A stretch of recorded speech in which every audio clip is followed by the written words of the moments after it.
জনগণের রাজনীতি নাকি রাজনীতির জনগণ? রাজনীতির আয়নায় কতটা প্রতিফলন জনগণের, তাদের অবস্থানই বা কোথায়? সেই হিসেবটাই বুঝতে যমুনা টেলিভিশনের রাজনীতির এই পুরো আয়োজনে আপনাদের সঙ্গে আছি আমি আখলাক মুস্তাফা।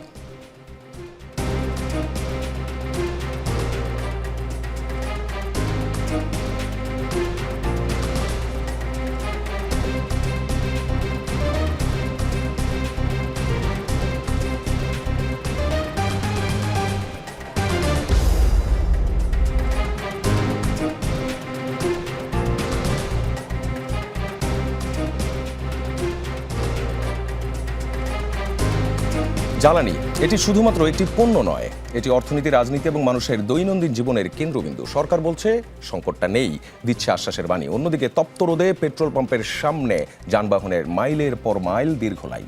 একদিকে বিশ্ববাজারে তেলের দামের ঊর্ধ্বগতি আর হরমুজ প্রণালীর অস্থিরতা, অন্যদিকে খোদ দেশের অভ্যন্তরে গোয়াল ঘরে কিংবা মুদির দোকানে লুকিয়ে রাখা তেলের ড্রাম। বিরোধীরা বলছে সরকার ব্যর্থ, আর মাঝখানে দাঁড়িয়ে সাধারণ মানুষ। আসলে কি সংকট নাকি আতঙ্ক? বৈশ্বিক এই সংকটে আমাদের ভেতরের দুর্বলতা কতটা?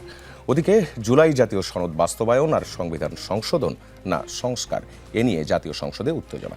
এসব নিয়েই আজ আমাদের আলোচনা। আমাদের সঙ্গে আছেন, প্রথমেই আমার হাতের ডান দিকে আছেন মোহাম্মদ মোস্তাফিজুর রহমান বাবুল, এমপি, জামালপুর ৩ আসনের সংসদ সদস্য এবং বিএনপির জাতীয় নির্বাহী কমিটির সহ সম্পাদক।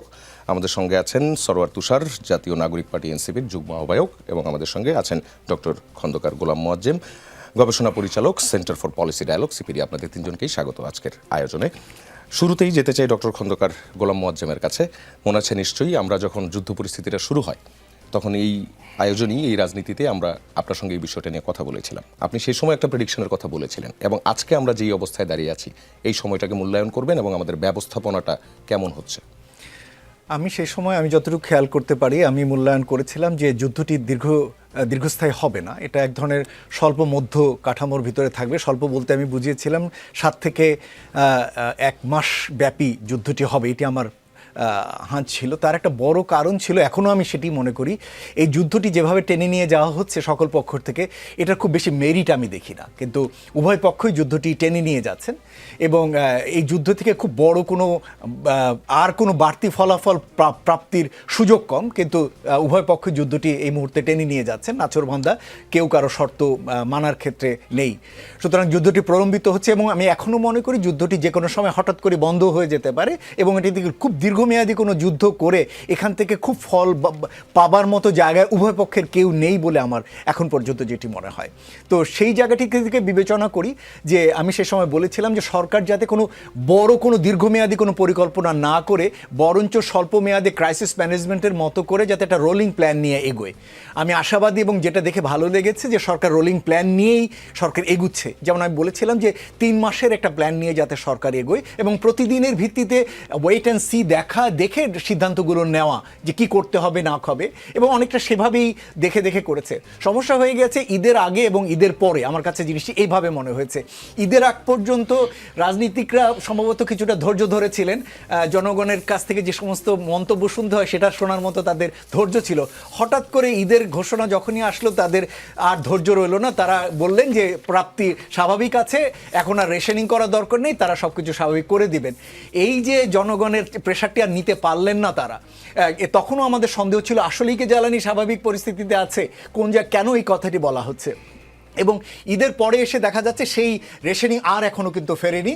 এখনও যে কেউ যে পরিমাণ চান তিনি কিন্তু তা নিতে পারেন, যদিও আমাদের কাছে এটা কখনোই মনে হয়নি যে রেশনিং থেকে সরে আসার। আমরা এখনও মনে করি যে রেশনিং যাওয়া দরকার আছে, এবং এই যে ঘোষণাটি যে স্বাভাবিক রয়েছে এই জায়গা থেকেও আমার মনে হয় যে সরে আসা দরকার। সরকার যদি মনে করেন যে সাপ্লাই সাইড থেকে তিনি যতটুকু সাপ্লাই দেন তার থেকে বাড়তি দিচ্ছেন, এবং সেটাকেই যদি স্বাভাবিক বলেন, তাহলে সেটি দিয়ে আসলে ভ্রমাত্মক হবে। বরঞ্চ দেখা উচিত যার জন্য এটি, অর্থাৎ ভোক্তা, তিনি উপযুক্তভাবে এটি পাচ্ছেন কিনা। এখন সেখানে যদি কারো কারণে হোর্ডিং হয়, কেউ যদি এটা লুকিয়ে রাখেন, এটা যদি অন্যভাবে সেটিকে সাপ্লাই থেকে সরিয়ে রাখেন, এই দায়ভারটাও কিন্তু সরকারের। সুতরাং সেগুলোকেও স্বাভাবিকের অংশ ধরার কোনো কারণ নেই। সুতরাং আমি মনে করি যে সরকারের বাস্তবতাটিকে স্বীকার করে নেওয়া ভালো যে জনগণ পুরোপুরি পাচ্ছেন না। সরকারের এটাও একটা বাস্তবতা, কেন গ্লোবালি এই মুহূর্তে একটা ক্রাইসিস রয়েছে, বিভিন্ন দেশ বিভিন্নভাবেই জনগণকে নিয়েই তারা এটিকে হ্যান্ডেল করার চেষ্টা করছেন। আমাদের এদিকেও আমরা সরকারকে দেখছি সেটি নিয়েই তারা হ্যান্ডেল করার চেষ্টা করছেন। কিন্তু কিছু কিছু জায়গায় আমাদের কাছে মনে হচ্ছে যে আজকেও বলা হচ্ছে যে না জ্বালানি স্বাভাবিক রয়েছে, আজকেও বলা হচ্ছে যে ঈদের পরবর্তীকালে ঢাকায় ফিরে আসা, বিভিন্ন জেলায় ফিরে আসার ক্ষেত্রে খুব বেশি বড় কোনো সমস্যা হয়নি। এই যে কিছুটা মানে বাস্তবতা থেকে দূরে গিয়ে অবস্থান ঘোষণা করা, এইটি বরঞ্চ সরে আসা ভালো। কিন্তু একই সাথে সরকারের যে অন্যান্য উদ্যোগগুলো চেষ্টা করছেন বিভিন্ন নতুন উৎস এক্সপ্লোর করা, বাড়তি মূল্যে সরকার কিনছেন, সেটাও আমরা ইতিবাচকভাবে দেখছি। আবার একই সাথে মনিটরিংয়ের জন্য নিত্য নতুন ধরনের উদ্যোগগুলো নিচ্ছেন, সেটি দেখছি। দেখার দরকার হচ্ছে এগুলো কার্যকরী করাটা। এখন আমরা দেখতে চাই যে এত কিছু করা হলো, ট্যাগ অফিসার নেওয়া হলো, বিজিপিকে নামানো হলো, জেলা ডিসি এবং পুলিশকে ইউজ করা হলো, ফলটাকে দেখতে হবে আমাদের এখন দেখবার বিষয় হচ্ছে ফলটা দেখা। এবং আমার কাছে একটাই ইন্ডিকেটর এটা বোঝার জন্য, রাস্তার লাইন ছোট হচ্ছে কিনা। আমি প্রতিদিন সকালে আসার সময় আমি ট্রাস্টের লাইনটি দেখি, আমি দেখি যে এটা আসলে ফ্যালকন পার হয়েছে কিনা, জাহাঙ্গীর গেট পর্যন্ত গেল কিনা, না মহাখালী গেট পর্যন্ত গেল। এটার ভিত্তিতে আমি এটা পরিমাপ করি। আমার কাছে মনে হয় এটা ছোট হওয়াটাই সরকারের পরিমাপের উপর নির্ভর। গভর্নমেন্ট প্যানিক বাইং এর কথাও বলছে। আমরা তো 24 ঘন্টায় আমাদের রিপোর্টাররা কিন্তু পেট্রোল পাম্পগুলোতে ফলো করছেন, সারা দেশে ফলো করছেন। একটা জিনিস কমন যেটা আসে সেটা হচ্ছে যে আপনি হুট করে তো কাউকে দোষ দিতে পারছেন না, কারণ আসলেই সেটা তার নিড, তিনি যতটুকু তেল নিচ্ছেন। এখন যেমন আপনি বলছেন যে ঈদের পরে রেশনিংয়ের ব্যাপারটা আসলে ভেঙে পড়েছে, পাম্পগুলো আবার নিজেদের মতো করে রেশনিং করে দিচ্ছে। যেমন পাম্পের তারা যেটি বলছেন যে ডিপো থেকে যেই পাম্প আগে 16,000 লিটার তেল পেত, সে এখন অর্ধেকেরও কম পাচ্ছে।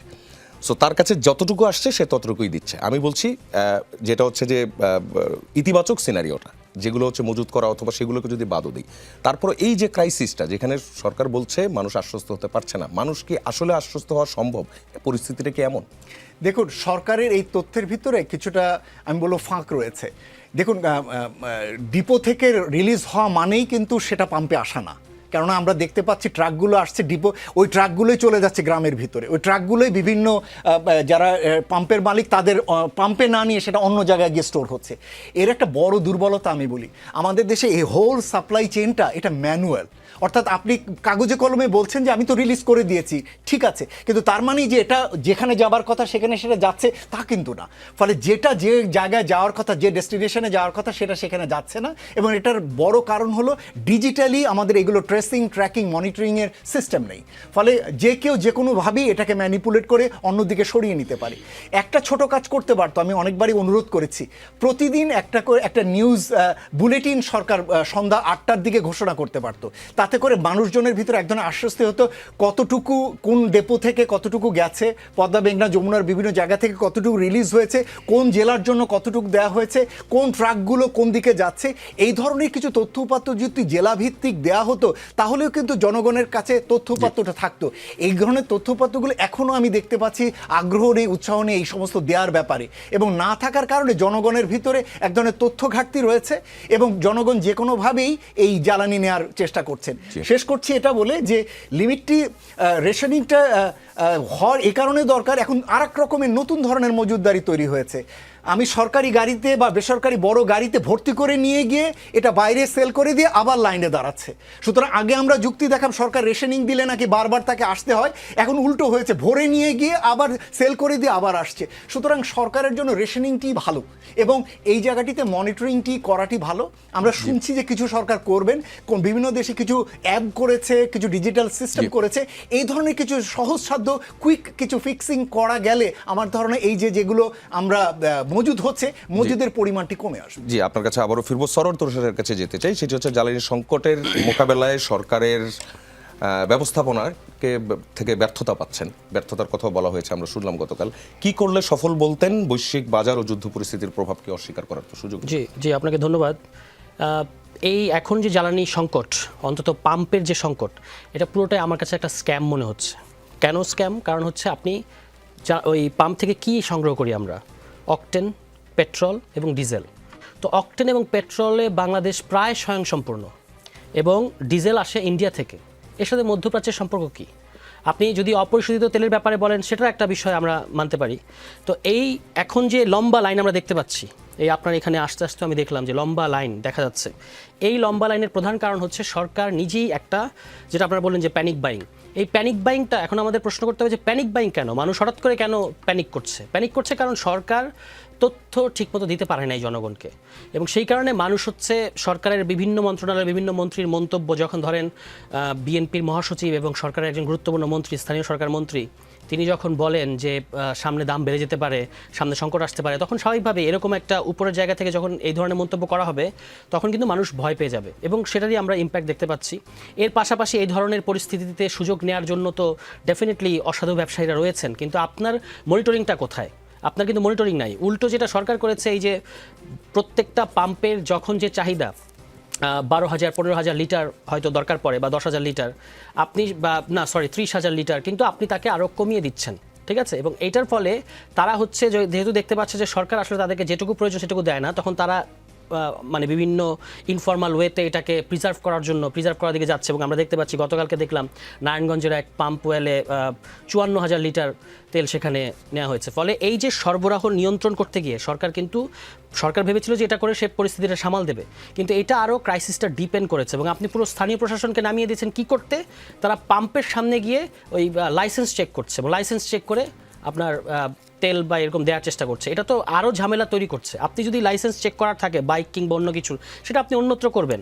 যখন তারা তেল নিতে আসছে এমনিতে আতঙ্কিত হয়, তখন যখন ওখানে আপনি কার লাইসেন্স কি আছে না আছে এটা দেখে যখন তেল দেওয়ার সিদ্ধান্ত নেওয়া হচ্ছে প্রশাসনের তরফ থেকে, এটা কিন্তু আরও আপনার সংকট এবং মানুষের মধ্যে একটা বিভ্রান্তি, মানুষের মধ্যে একটা আতঙ্ক, এবং মানুষকে হয়রানিও করছে এই জিনিসটা। ফলে এই টোটাল জিনিসটার মধ্যে আরও সংকটটা আপনার তৈরি করেছে হচ্ছে ঈদের মৌসুমে ডিপোর্ট খোলা ছিল না, এবং আপনি জানেন যে পে অর্ডার করা ছাড়া তারা মানে করতে পারেন না ব্যবসায়ীরা।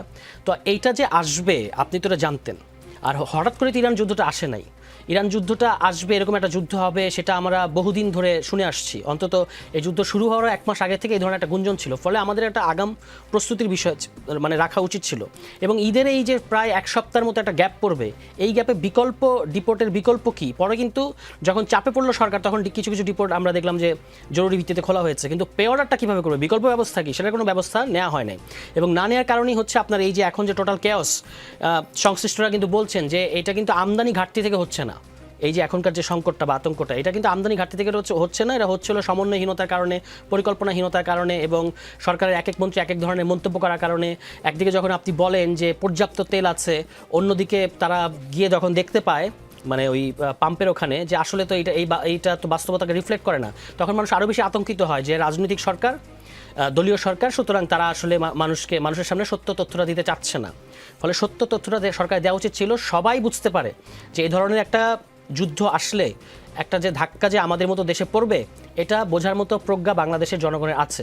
কিন্তু আপনি যদি তাকে তথ্যটা সবসময় আপ টু ডেট রাখতেন, সরকারের যেটা দেখা যাচ্ছে, সরকার হচ্ছে এই ক্ষেত্রে মন্তব্য প্রবণ কিংবা প্রোপাগান্ডা প্রবণ, তারা প্রচারণামূলক যে আমাদের সরকারের কোনো সমস্যা নেই, আমরা মানে আমাদের সমস্ত তেল আছে, কিংবা আমরা হচ্ছে কোনো সমস্যা হবে না। এই যে মন্তব্য এবং আপনার প্রচারণা, অন্যদিকে তথ্যের ঘাটতি থাকা কিংবা তথ্যের মধ্যে হেরফের থাকা, এটা হচ্ছে মানুষকে আরও বেশি আতঙ্কিত করছে। ফলে এইখান থেকে সরকারের দুটো স্টেপ, একটা তো হচ্ছে যেটা আমার সহ-আলোচক একটু আগে বললেন যে অ্যাপস, এই যে লম্বা লাইন, এটা অর্ধেক কালকেই করে ফেলা সম্ভব। মানে এই লাইনটা যদি এমনকি তেলের ক্রাইসিসও থাকে, তবু এই লাইন অর্ধেক হয়ে যাবে যদি শুধুমাত্র আপনি আজকের যুগে একটা অ্যাপসের ব্যবস্থা করেন যে কোন পাম্পে কখন তেল পাওয়া যাচ্ছে কি পাওয়া যায় না। এটা করতে কি রকেট সায়েন্সের প্রয়োজন হয়? এটা খুব সহজ একটা বিষয়। মানে আমি যদি দেখি যে ওই পাম্পে গেলে আমার লাভ নাই, যেমন আজকে আমি দেখলাম যে 4 ঘন্টা দাঁড়িয়ে থেকে যখন তিনি পাম্প পর্যন্ত পৌঁছেছেন, তখন উনি শুনলেন যে এই পাম্পে তেল দেওয়া হচ্ছে না। তাহলে যদি তার জানা থাকতো যে এখানে গিয়ে লাভ নাই, তাহলে তো তিনি যেতেন না, বা আমি যেতাম না। তার মানে আমার তেলের প্রয়োজন থাকলেও আমি আসলে এই লাইনে দাঁড়াবো না যদি আমি দেখি যে এখানে তেল নাই। তো এই যে এই ব্যবস্থাপনাটা করাটাও কিন্তু সরকারের একটা কাজ। এগুলো যদি আমরা করতে পারতাম, তাহলে রাস্তায় অস্থিরতা এবং এই যে লম্বা লাইন দেখা যাচ্ছে, এগুলো বেশ খানিকটা কমতো। এবং সেই ক্ষেত্রে এটাকে আমরা বুঝি যে পুরো জিনিসটা সরকারের হাতে নাই, এটা একটা বৈশ্বিক পরিস্থিতি, কিন্তু আমাদের হাতে যেটুকু আছে সেটুকু আমরা সর্বোচ্চ করতেছি কিনা, এটা হচ্ছে মূল বিষয়। তো সেইখানে আমি দেখি যে সরকারের, যদিও এটা একটা নতুন সরকার এবং পুরো পরিস্থিতিটা মানে এমন একটা সময় শুরু হয়েছে যখন সে মাত্র দায়িত্ব গ্রহণ করেছে, কিন্তু তারপরেও যেটুকু তার হাতে ছিল সেটুকু কিন্তু সে পুরোটা ঠিকমতো করতে পেরেছে বলে বলা যাবে না। জি, সরোয়ার তুষারকে ধন্যবাদ। মোস্তাফিজুর রহমান বাবুলের কাছে আসতে চাই। আপনি শুনলেন, দুজনের আলোচনায় শুনলেন, স্ক্যাম মনে হচ্ছে বললেন, মনিটরিং নাই, সমন্বয়হীনতার কথা বলেছেন, ব্যবস্থাপনা ঠিকঠাক হয়নি, মন্ত্রীদের বিভিন্ন বক্তব্যের কথাও বলছেন, সত্য তথ্য সরকার দিতে চাচ্ছে না, যে কথাটা গোলাম মোয়াজ্জেমও বলছিলেন যে এখানে ইনফরমেশনটা ক্লিয়ার না। সত্য তথ্যটা আসলে কি? সত্য তথ্যটা সরকার দিচ্ছে না, আমি এই বক্তব্যের সাথে একমত না। আমার মনে হয় যে প্রকৃত সত্যটা আমাদের সবারই জানা আছে। আমরা একটা বিশেষ পরিস্থিতির মধ্যে আছি, একটা যুদ্ধ পরিস্থিতির মধ্যে আমরা আছি, সেই পরিস্থিতির চাপের মধ্যে আমরা আছি। কেবল আমরা না, গোটা বিশ্বই এই পরিস্থিতির চাপ সামলাবার প্রাণপণ চেষ্টা করছে। আমাদের আশপাশের দেশগুলোতে এই পরিস্থিতির প্রচণ্ড চাপ আছে, তারাও এই চাপ নানাভাবে সামলানোর চেষ্টা করছে। বাট বাংলাদেশে এখন পর্যন্ত আমাদের মজুতের ঘাটতি আমাদের নাই। আমাদের সরবরাহ চ্যানেল আমাদের ঠিক আছে। আমাদের আপনার সেলস সেন্টারগুলোতে আমাদের তেল কিন্তু পাওয়া যাচ্ছে। এখন আপনার ঢাকা শহরে যদি আপনি লক্ষ্য করেন, ঢাকা শহরে কি যানজট কমেছে? অথবা আপনার ঈদের সময় আমরা পার করলাম, ঈদগামী আপনার কোনো পরিবহন আপনার ঢাকা শহর থেকে কেবলমাত্র জ্বালানির অভাবে বেরোতে পারে নাই এমন কোনো তথ্য আমাদের কাছে আছে কিনা? কিংবা ঈদ উত্তর ঢাকায় ফেরার পথে জ্বালানির অভাবে ঘন্টার পর ঘন্টা বাসগুলো দাঁড়িয়ে আছে। যেমন এই যে 5 জন যে মারা গেল এই রেল লাইনে বসে, এই ঘটনার পিছনের কারণটা কি? তারা যে বাসে ছিল সেই বাসটা জ্বালানি শেষ হয়ে গেছে, রাস্তায় দাঁড়িয়ে ছিল, তারা অন্য কোনো উপায় খুঁজছিল, তখন তাদের কেউ একজন আশেপাশে যেয়ে বসেছেন। এই ঘটনাটাও কিন্তু আছে। সেটা একটা বিচ্ছিন্ন ঘটনা। আপনি ঢাকা শহরের দিকে তাকান, সড়কের দিকে তাকান, দেখবেন যে আপনার সড়কে কিন্তু আপনার গাড়ির কোনো কমতি নেই। হ্যাঁ, তো যেটা আছে যে আপনার পেট্রোল পাম্পগুলোতে আপনার লম্বা লাইন আছে। এই লম্বা লাইনে আপনার প্রাইভেট কার আছে, একই সাথে আপনার মোটর সাইকেল আপনার একটা লম্বা লাইন আছে আর কি। ফলে আমাদের যারা আমরা গাড়ি ব্যবহার করি, সেটা আপনার মোটর সাইকেলের বেলায় হোক, সেটা আপনার প্রাইভেট কারের বেলায় হোক, আমাদের মধ্যে একটা আতঙ্ক কিন্তু বিরাজ করছে। এবং এই আতঙ্কটা আপনার যৌক্তিক অযৌক্তিক এই নিয়ে হয়তো বিতর্ক করবার সুযোগ আছে, কিন্তু একটা যুদ্ধ পরিস্থিতি বিরাজ করতেছে। বাংলাদেশে আপনার আমাদের যে সোর্স থেকে বাংলাদেশ তেল সংগ্রহ করে, সেই সোর্স থেকে বাংলাদেশ তেল সংগ্রহ করতে পারবে কিনা, তেল আনতে পারবে কিনা, তেলের ঘাটতির মধ্যে আমরা পড়বো কিনা, তেলের সংকটের মধ্যে আমরা পড়বো কিনা, মানুষের মধ্যে কিন্তু এই একটা আতঙ্ক কিন্তু আপনার কাজ করতেছে। সে কারণেই আপনার দেখবেন যে লম্বা লাইন, যারা মোটরসাইকেল নিয়ে লম্বা লাইন দিচ্ছে, তারাও কিন্তু আপনার একবার তেল ভরে কিন্তু আবার ঘুরে কিন্তু আবার লাইনে দাঁড়াচ্ছে। না, এইটা আপনি সবার বেলায় বলতে পারবেন না। এটা আমি নিজে তেলের পাম্পে অনেকগুলো কাজ করেছি, আমাদের রিপোর্টাররা প্রতিনিয়ত কাজ করছে। ধরেন একটা তেলের পাম্পে যখন 200টা যানবাহন দাঁড়ানো আছে, আপনি সর্বোচ্চ সেখান থেকে 1টা 2টা 5টাকেই আপনি পাবেন যার ইন্টেনশন মজুত করা, বা বেশিরভাগকে তো আপনি এটা বলতে পারেন না।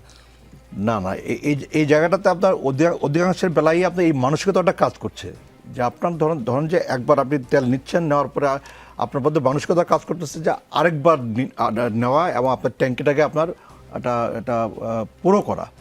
এই মানসিকতা আপনার মোটর সাইকেলের বেলায় কাজ করতেছে, এই মানসিকতা আপনার প্রাইভেট কারের বেলায় কাজ করতেছে। কিন্তু যেটা আমি বলতে চাই সেটা হচ্ছে যে আপনার তেল কিন্তু আপনার পাওয়া যাচ্ছে, তেল পাওয়া যাচ্ছে, এবং আপনার তেলের ডিপোর থেকে যে আপনার যে তেলটা সারা বাংলাদেশে আপনার সরবরাহ করা হচ্ছে, আপনার আগে দেখবেন যে আপনার নিয়ম ছিল সকাল 9টা থেকে আপনার বিকেল 3টা পর্যন্ত ডিপো থেকে আপনার তেল আপনার নেওয়া যাবে, ওরা সরবরাহ করবে।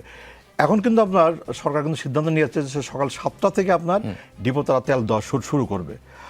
আর আপনার তেল যারা ডিপোতে সংগ্রহ করে, তারা কিন্তু ইচ্ছা মতো কিন্তু আপনার তেল কিন্তু আপনার যেখানে সেখানে গিয়ে তেল কিন্তু আপনার সেটা আনলোড করতে পারে না। তেল আপনার ইয়েতে গাড়িতে আপনার ওই ডিপোর থেকে আপনার লোড হওয়ার সময় কিন্তু আপনার এটা কিন্তু বলা থাকে যে এই তেলটা এটা কোথায় যাবে, কারা এই তেলের বিপরীতে আপনার টাকা জমা করছে, কোন পাম্প কোন এলাকায়, এটা কিন্তু আগে থেকে কিন্তু আপনার বলা থাকে, এবং তার ভিত্তিতে কিন্তু ডিপো থেকে আপনার সেই তেলটা কিন্তু রিলিজ করে আর কি। আর প্রশ্নটা হচ্ছে যে আপনার এর মধ্যে যেটা আছে যে তেল নিয়ে আপনার মজুতদারি হচ্ছে, আপনার তেল নিয়ে আপনার কালোবাজারি হচ্ছে, তেল নিয়ে আপনার তেল বিদেশে পাচার হচ্ছে, আপনার কোনোটাই কিন্তু আপনার মিথ্যা কথা না। তেল আপনি মজুত করতেছেন এবং সেটা উদ্ধার করা হচ্ছে। তেল আপনার পার্শ্ববর্তী দেশে তেল আপনার চলে যায়, সেটাও কিন্তু আপনার ঠিক আছে। আবার তেল আপনার বাড়তি দামে আপনার তেল বিক্রি হচ্ছে, এটাও কিন্তু ঠিক আছে।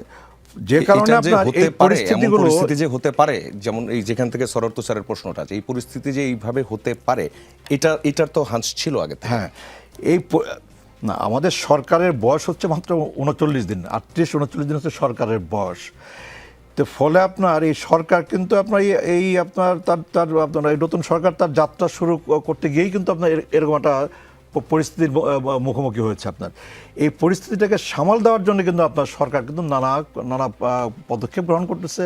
কখনো তো রেশনিং চালু করতেছে, আর কখনো তো মনে হচ্ছে যে রেশনিংটা এটা খুব কার্যকরী কোনো পদক্ষেপ না, রেশনিং আপনার এটা পদ্ধতিটা বাতিল করে দিচ্ছে।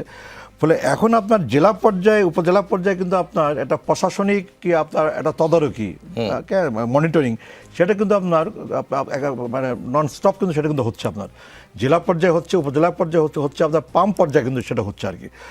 ফলে আমরা আশা করতেছি যে পরিস্থিতিটা এটা আরও অবনতির দিকে না গিয়ে পরিস্থিতিটা দ্রুতই একটা উন্নতির দিকে যাবে বলে আমরা আশা করতেছি। আচ্ছা, একটা বিষয়, সরকার দলীয় চিফ হুইপ তিনি গতকালকে মিটিংয়ের পর বলেছেন জ্বালানি ঘাটতি কৃত্রিম এবং এর পেছনে মিডিয়া ও চোরাচালান দায়ী, অথচ মাঠ পর্যায়ে সাধারণ মানুষের হাহাকার।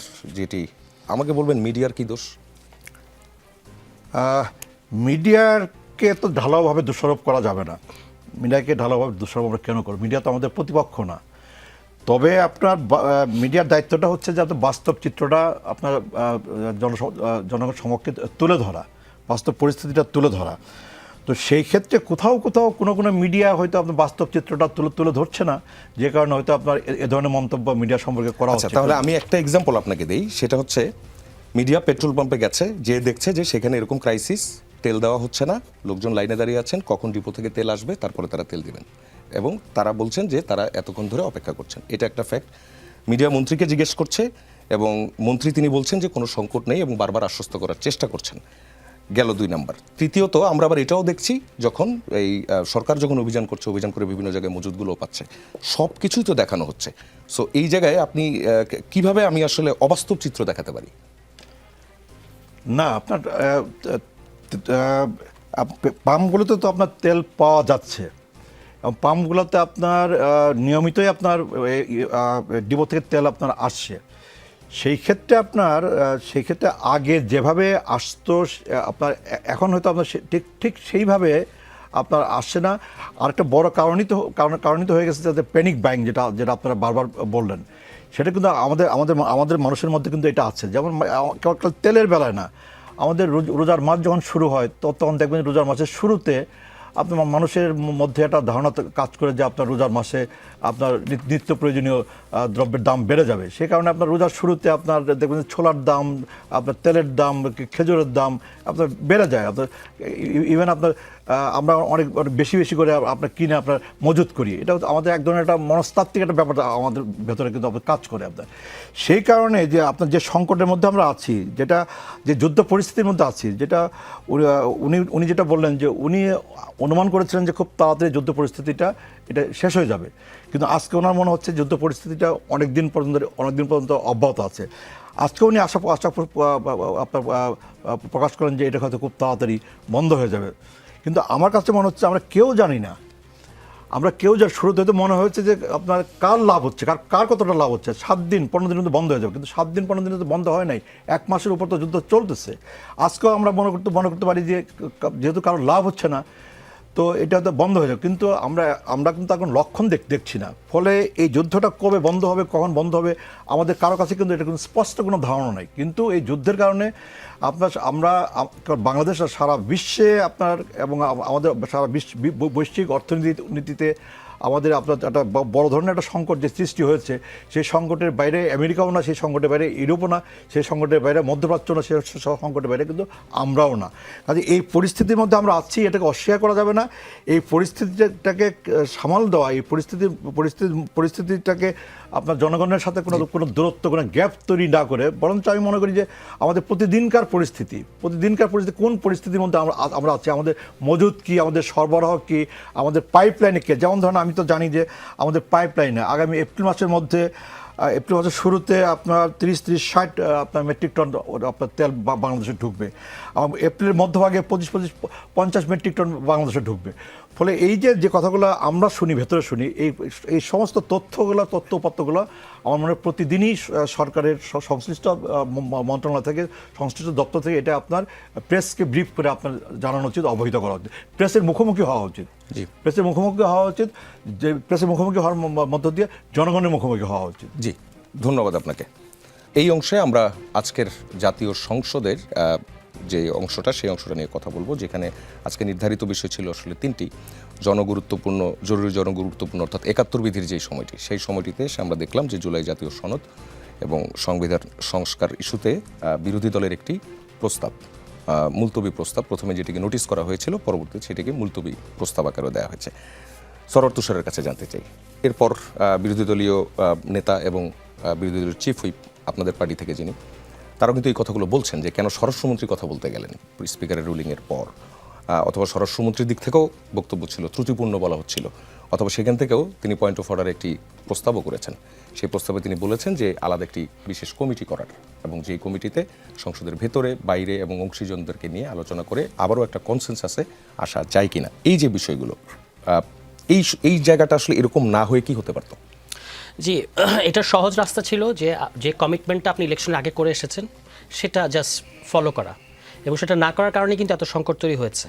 এবং এখানে আমার ধারণা যে স্বরাষ্ট্রমন্ত্রী নিজের মন্ত্রণালয় নিয়ে স্যাটিসফাইড না, কারণ হচ্ছে উনি বারবার তিনি মন্তব্য করেন, এবং আজকে আপনি দেখবেন যারা কথা বলেছেন এই পয়েন্ট অফ অর্ডারে দাঁড়িয়ে, তারা কিন্তু সবাই বিভিন্ন পজিশন, সরকার দলীয় চিফ হুইপ, বিরোধী দলীয় নেতা, বিরোধী দলীয় চিফ হুইপ, এরা তো হঠাৎ করে স্বরাষ্ট্রমন্ত্রী কেন কথা বলেছেন, এবং আমরা বারবারই আশ্চর্য হয়ে লক্ষ্য করেছি যে আইনমন্ত্রী এসব বিষয়ে কোনো কথা বলেন না, স্বরাষ্ট্রমন্ত্রী বলেন। এবং আজকে দেখলেন আপনি যে স্পিকার কিন্তু তাকে তার মাইকটা অফ করে দিয়েছেন, তারপরেও কিন্তু তিনি কথা বলে গেছেন।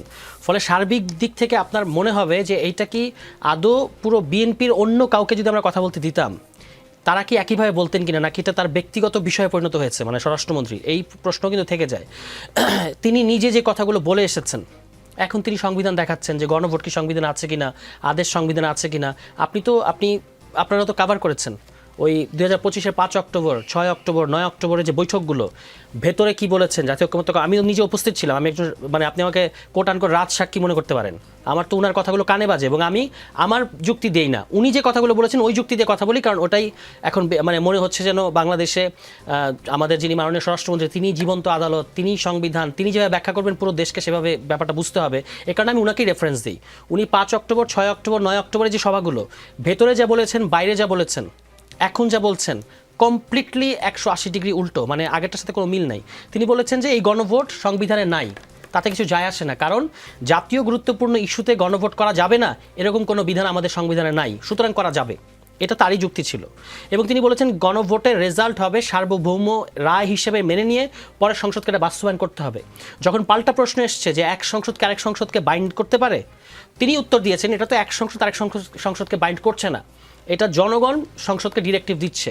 এবং আপনি এই ইলেকশনের, এবং এই যে একই দিনে ইলেকশন হওয়া, দেখেন আজকে মদিনা সনদ নাকি পড়তে বলেছেন আমাদের আইনমন্ত্রী, তো এবং রুশো পড়তে বলছেন সোশ্যাল কন্ট্রাক্ট, তাই না? সোশ্যাল কন্ট্রাক্ট পড়তে বলছেন আপনি একটা কন্ট্রাক্ট ভঙ্গ করে, এটা কি হয়? আপনি আমরা সবাই তাদেরকে বিশ্বাস করলাম, আমরা যখন বললাম যে গণভোটটা আগে হোক, তখন বিএনপি বলল যে ইলেকশনের দিন হওয়া এবং আগে হওয়া একই ব্যাপার, সুতরাং ইলেকশনের দিন হোক। আমরা কিন্তু ইন গুড ফেইথ মেনে নিয়েছি সব রাজনৈতিক ঐক্যমত্যের স্বার্থে। তো সেটা আপনি কি করলেন, যেখানে 70% মানুষ ভোট দিয়েছে এই গণভোটের পক্ষে, আর আপনি ভোট পেয়েছেন 51%, পুরো জোট ভোট পেয়েছে 51%। তাহলে কোনটা বড়? আপনি এখন বলছেন আমরা গণভোট মানবো কিন্তু সংবিধানের ভেতর থেকে মানবো, আমরা গণরায়কে সম্মান করবো কিন্তু সংবিধানের ভেতর থেকে মানবো, কিন্তু সংবিধানের ভেতরে তো এই গণভোটের কোনো বিধান নাই। আপনাকে তো এটা বাস্তবায়ন করতে হবে। এবং প্রধানমন্ত্রী নিজে কিন্তু তার ইলেকশন ক্যাম্পেইনে এই গণভোটের পক্ষে বলেছেন। তো তখন এই জুলাই সনদ আদেশের সমস্যা আছে, গণভোট আদেশের অধ্যাদেশের সমস্যা আছে, তখন আপনাদের চোখে পড়ে নাই? নভেম্বরে আদেশ হয়েছে, আপনার জারি করা হয়েছে, 3 মাস পরে, ঠিক 3 মাস পরে ইলেকশন হয়েছে।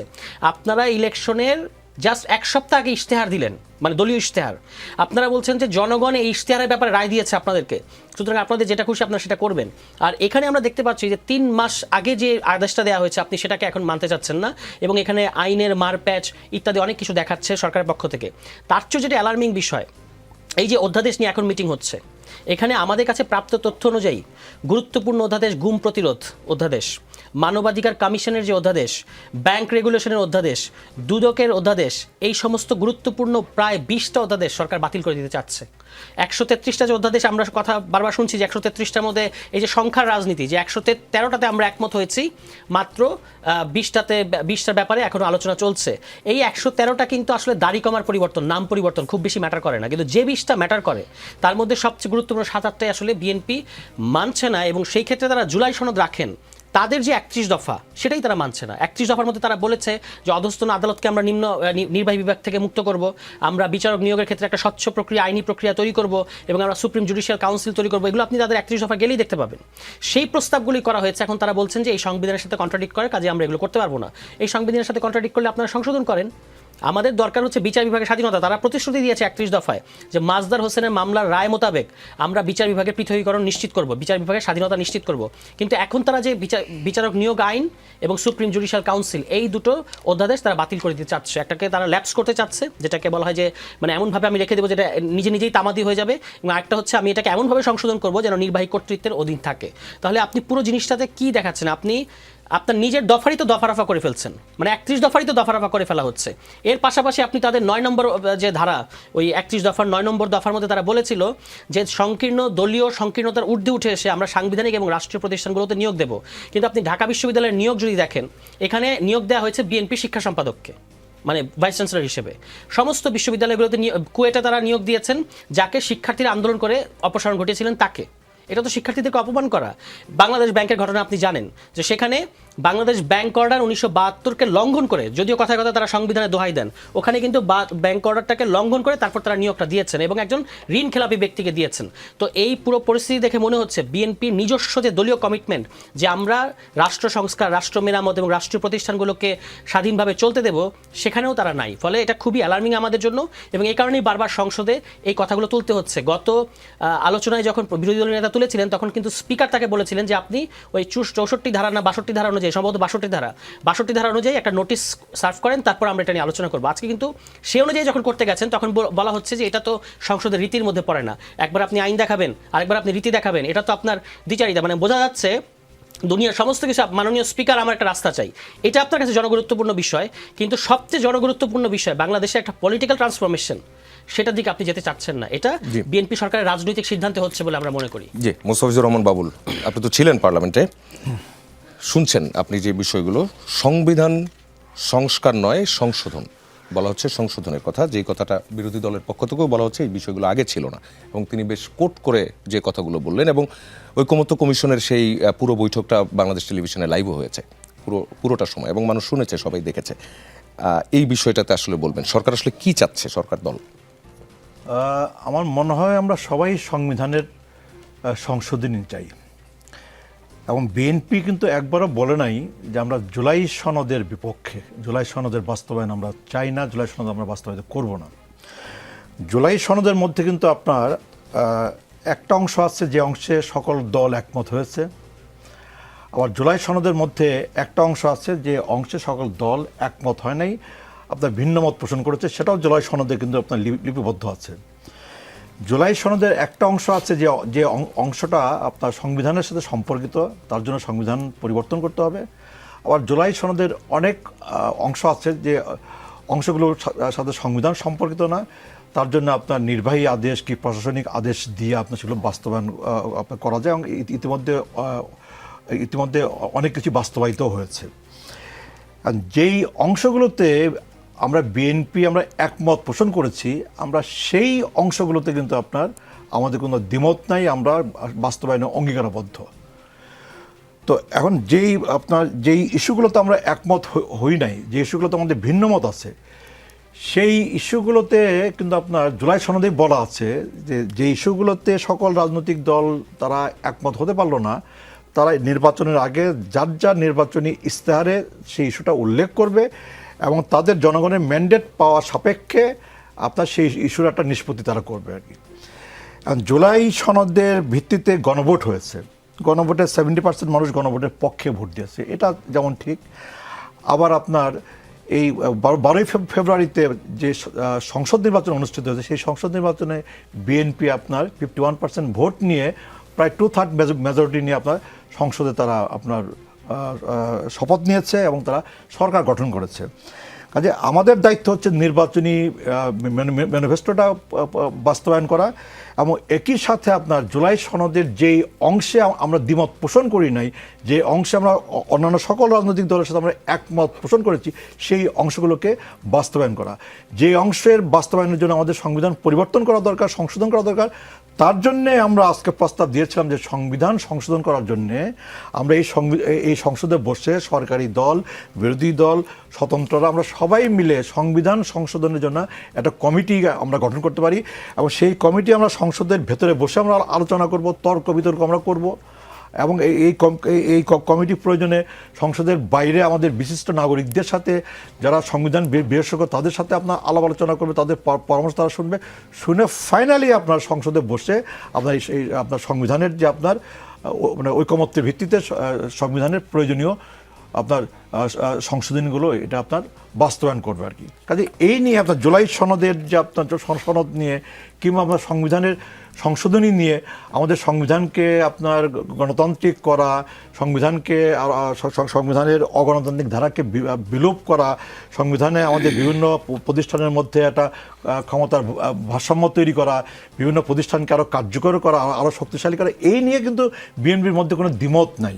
আমরা বিএনপি আন্তরিকভাবে চাই বলেই তো আমরা আপনার জুলাই আগস্টে এই রক্তক্ষয়ী অভ্যুত্থানের আরও অনেক আগেই তো আমরা 31 দফা কর্মসূচির মধ্যে আমরা এই কথাগুলো আমরা তো হাজির করেছি জাতির সামনে, চাই বলেই তো আমরা জুলাই সনদে আমরা অনেক কিছুতেই তো আমরা একমত হয়ে আমরা সাইন করেছি। কিন্তু যেসব প্রশ্নে আমি একমত হই নাই, ওইসব প্রশ্নে তো আমাকে দিয়ে জোর করে তো আপনার ওইসব প্রশ্নে তো আপনি তো কাজ করাতে পারবেন না। আমি তো ওইসব প্রশ্নে তো আমার সম্মতি তো আমি দিব না, বরং যেসব প্রশ্নে আমি একমত হই নাই আমি সেই সব প্রশ্ন আমার নির্বাচনী ইশতেহারে আমি সন্নিবেশিত করেছি এবং সেই ইশতেহারের পক্ষে জনগণ আমাকে ম্যান্ডেট দিয়েছে। বিরোধী দলের পক্ষ থেকে যেমন চিফ হুইপ এবং বিরোধী দলীয় নেতা তিনিও বেরিয়ে বলছেন ওই যে প্রশ্নটা যে সালাউদ্দিন আহমেদ অর্থাৎ স্বরাষ্ট্রমন্ত্রী কেন এটার মধ্যে ইনভলভ বলেন এবং তিনি কেন কথা বললেন, এটার উত্তর। আচ্ছা, এইটাকে আপনাকে একটা বিবেচনা নিতে হবে এইভাবে। আপনার জুলাই সনদ প্রণয়ন করবার জন্য যে জাতীয় ঐকমত্য কমিশন হয়েছিল, তারা যে আপনার মাসের পর মাস ধরে যে আপনার আলাপ আলোচনা তর্ক বিতর্ক তারা করেছে, সেই তর্ক বিতর্ক আলাপ আলোচনা কিন্তু আপনার আমাদের বিএনপির আপনার স্থায়ী কমিটির সদস্য জনাব সালাউদ্দিন আহমেদ বিএনপিকে নেতৃত্ব দিয়েছেন। ফলে আপনার এই জায়গাটাতে আপনার জুলাই সনদ নিয়ে কথা বলা, আপনার গণভোট নিয়ে কথা বলা, সংবিধানের আপনার পরিবর্তন সংশোধন নিয়ে কথা বলার জন্য কিন্তু উনি কিন্তু আমাদের দলের কিন্তু উপযুক্ত লোক। সে কারণেই উনি আপনার এর আগেও বলেছেন, সংসদে এর আগেও কথা বলেছেন, আজকেও আপনার বিরোধী দলের নেতা যখন উনি যখন ওনার বক্তব্য রাখছেন, ওনার প্রস্তাব রাখছেন, সেই এবং আপনার ডেপুটি স্পিকার যিনি আজকে সংসদ অধিবেশন পরিচালনা করেছেন, উনি যখন ওনার একটা সিদ্ধান্ত দিয়েছেন যে আগামী 3 দিনের মধ্যে উনি বিরোধী দলের নেতার যে প্রস্তাবটা যে নোটিশটা উনি আপনার সংসদের সামনে হাজির করেছেন, সেই নোটিশের পরিপ্রেক্ষিতে আগামী 3 দিনের মধ্যে আপনার আলোচনা অনুষ্ঠিত হবে। এই প্রস্তাবটা আপনার ডেপুটি স্পিকার উনি ওনার চেয়ার থেকে দেওয়ার পরে জনাব সালাউদ্দিন আহমেদ উনি এখন আমাদের স্বরাষ্ট্রমন্ত্রী, কিন্তু উনি তো আপনার এই জাতীয় ঐকমত্য কমিশনে উনি তো বিএনপিকে নেতৃত্ব দিয়েছেন। উনি ওনার জায়গায় বসে আপনার বিরোধী দলের নেতার যে উত্থাপিত যে নোটিশ, সেই নোটিশটাকে আপনার একটু সংশোধন করবার জন্যে উনি আপনার দাঁড়িয়েছিলেন আপনার কথা বলার জন্য। তো আপনার আমাদের উচিত ছিল যে উনি আসলে কী বলতে চান। উনি দাঁড়িয়ে কি বলতে চান, যদি গ্রহণযোগ্য হয় গ্রহণ করবো, যদি গ্রহণযোগ্য না হয় গ্রহণ করবো না। কিন্তু ফাইনালি আপনার ডেপুটি স্পিকার ওনাকে সেই সুযোগটা দেন নাই, না দেওয়ার কারণে যেটা হয়েছে আপনার আগামী 3 দিনের মধ্যে আমাদের বিরোধী দলের নেতা উনি যে নোটিশটা এনেছেন ওনার অধিকার বলে সেই নোটিশ নিয়ে সংসদে আলোচনা অনুষ্ঠিত হবে এবং তারপরে প্রয়োজনীয় সিদ্ধান্ত গৃহীত হবে। জি, ধন্যবাদ আপনাকে। যেতে চাই গোলাম মোয়াজ্জেমের কাছে। আপনি বেশ লম্বা সময় সংসদ সদস্যদের ট্রেনিংয়ের সঙ্গে জড়িত ছিলেন। আপনি এটা বলবেন, যেমন স্বরাষ্ট্রমন্ত্রী সালাউদ্দিন আহমদ তিনি যেই জায়গাটিতে আসলে পয়েন্ট অফ অর্ডারে দাঁড়িয়ে তিনি যেটি বলেছেন যে বিধি 68-র কথা বলেছেন, তিনি সেটিকে কোট করে বলেছেন যে এই যে প্রস্তাবটি, এই প্রস্তাবটি ত্রুটিপূর্ণ। এটা কি আসলে ত্রুটিপূর্ণ হয়েছে কিনা? ওকে, আমার অবস্থানটি মূলত গবেষকের জায়গায়, কিন্তু কোনো কোনো ক্ষেত্রে আমার কাছে মনে হচ্ছে যে আমার উত্তরটি বিএনপির কাছাকাছি হয়ে যেতে পারে, আবার কোনো কোনো ক্ষেত্রে মনে হচ্ছে আমারটি যেটি এনসিপির বক্তা বললেন তার থেকে কিছুটা দূরবর্তী হতে পারে। কিন্তু আমি যেহেতু এর ভিতরে বেশ কিছু গবেষণার কাজ করলাম জুলাই সনদ নিয়ে এবং গণভোট নিয়ে, তো সেই আলোকে আমার কাছে উত্তরটি দেওয়া ত্রুটিপূর্ণ বলে শুরুতেই বলে নিই, তারপর উত্তরটিতে চলে যায়। হ্যাঁ, এটি আসলে ত্রুটিপূর্ণ। কিভাবে সেটি যদি বলি, প্রথম কথা হচ্ছে গণভোট যেটি হয়েছে সেটি আসলে গণভোটের পুরো প্রক্রিয়াটি আসলে ত্রুটিযুক্ত ছিল।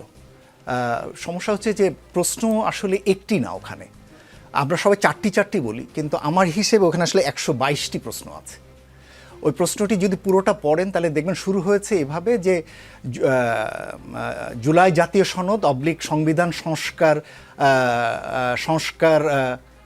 সংস্কার আদেশ 2025 এবং নিম্নলিখিত প্রশ্নগুলোর ব্যাপারে জনগণ আপনাদের মতামত দেবেন। এই যে জুলাই জাতীয় সনদ অধ্যাদেশ যেটি, এটার ভিতরে প্রায় সম্ভবত এটার ভিতরে 24টি প্রশ্ন আছে, গণভোটের ভিতরে 14টি প্রশ্ন আছে এবং গণভোটের ভিতরে দায়মুক্তির প্রশ্ন আছে, সেটিও এটার ভিতরে আছে, এবং 84টি তো আমরা জানি জুলাই জাতীয়।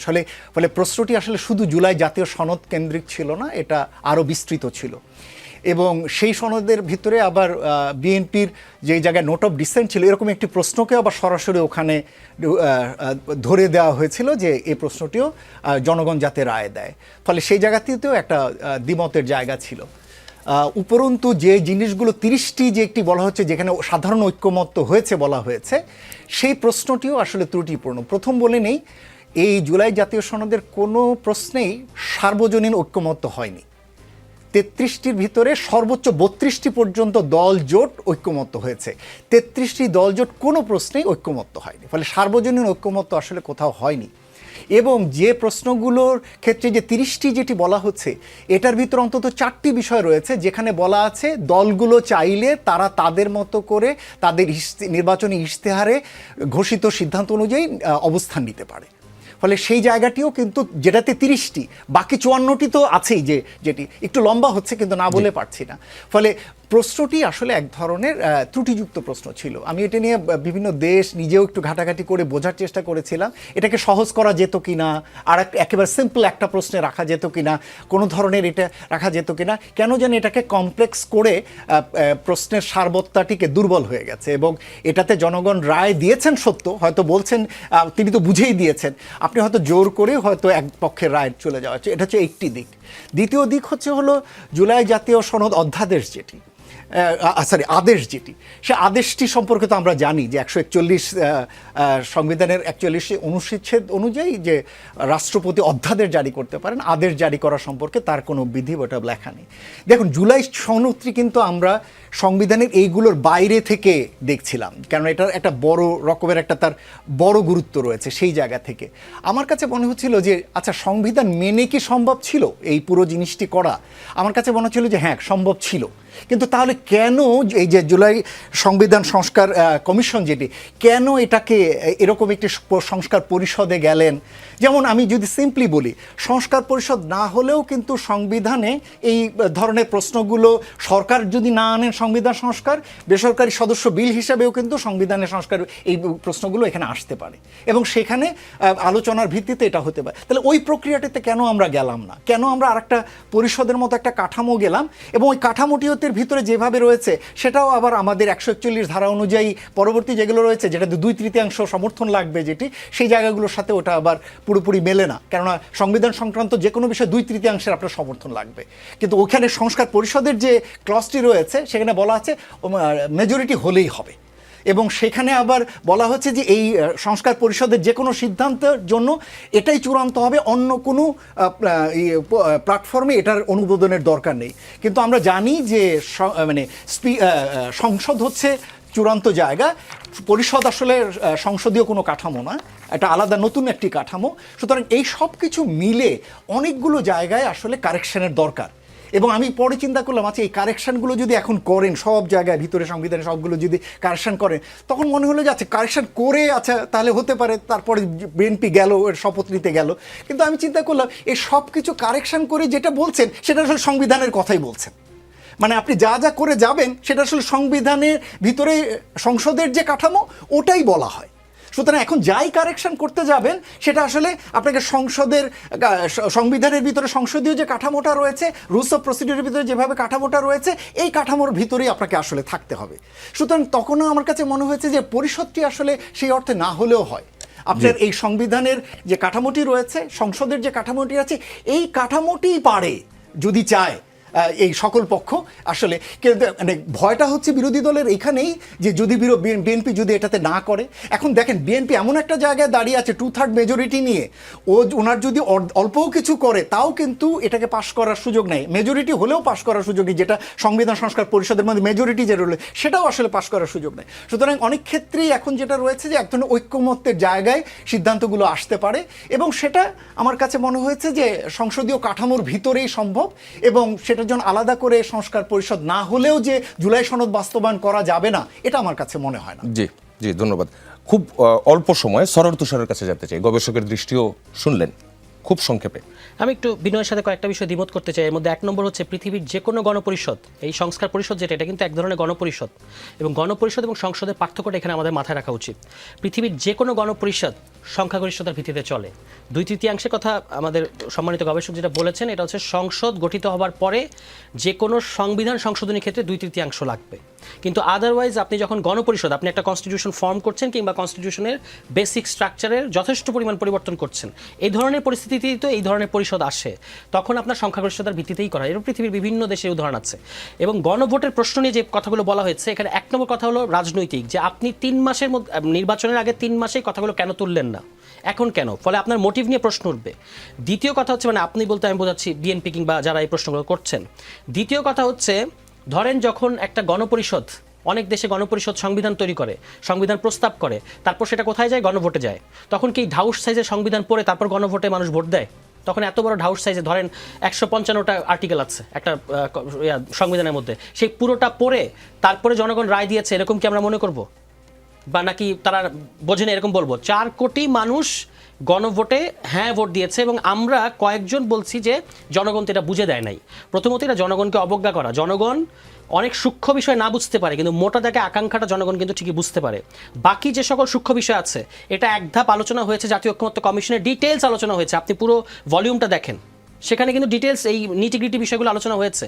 দ্বিতীয় ধাপের আলোচনাটা হবে আপনার ওই এই জন্যই সংস্কার পরিষদ, যেগুলো খুঁটিনাটি টেকনিক্যাল বিষয় সেগুলো আপনি ওখানে আলোচনা করবেন, গণভোটের আকাঙ্ক্ষাটাকে বাস্তবায়ন করবেন। আচ্ছা, এবার সম্মানিত গবেষক যেটা বলেছেন যে আপনার সংস্কার পরিষদ না হলেও চলে, ঠিক আছে, আমরা মেনে নিলাম। তো আপনি গণভোট বাস্তবায়ন করেন, সংসদে গণভোটের রেজাল্টটা বাস্তবায়ন করেন। আদেশটাকে সামনে আনছেন কেন? আদেশ তো মূল ব্যাপার না, মূল ব্যাপার হচ্ছে জনগণের গণভোটটাকেই আপনি কি করবেন, গণভোট বাস্তবায়ন করবেন কি করবেন না, যেটার পক্ষে আপনি হ্যাঁ বলেছেন। এবং আমাদের শহীদ প্রেসিডেন্ট জিয়াউর রহমান যখন গণভোট করেছিলেন, সেটা কিসের ভিত্তিতে করেছিলেন? মার্শাল লর ভিত্তিতে করেছিলেন। মার্শাল লর কোথায় বলা, সংবিধানে কোথায় বলা ছিল যে মার্শাল ল করা যাবে? পরবর্তীতে উনি এই সমস্ত কিছুকে সংসদে নিয়ে আসেন নাই। ফলে এইটা তো বিএনপির ইতিহাসে প্রেসিডেন্ট আছে। বিএনপি হচ্ছে সেই দল যার ইতিহাসে 2 বার সবকিছু আমরা লিগ্যাল টেকনিক্যাল তর্ক দিয়ে সমাধান করতে পারবো না। পলিটিক্যাল কনসেনসাস ইম্পর্টেন্ট, যেটা 13 অ্যামেন্ডমেন্টের রায়ের মধ্যে আমাদের সাবেক প্রধান বিচারপতি বলেছেন যে তত্ত্বাবধায়ক সরকার ব্যবস্থা যখন আসলো সেটা কিন্তু সংবিধানে ছিল না, কিন্তু রাজনৈতিক ঐক্যমত্য ছিল, জনগণ এটা চেয়েছিল, ফলে এটা তখন করা গেছে, কোনো সমস্যা হয়নি। ফলে বিএনপির ইতিহাসে একবার জিয়াউর রহমান আরেকবার বেগম খালেদা জিয়া গণভোট করেছেন।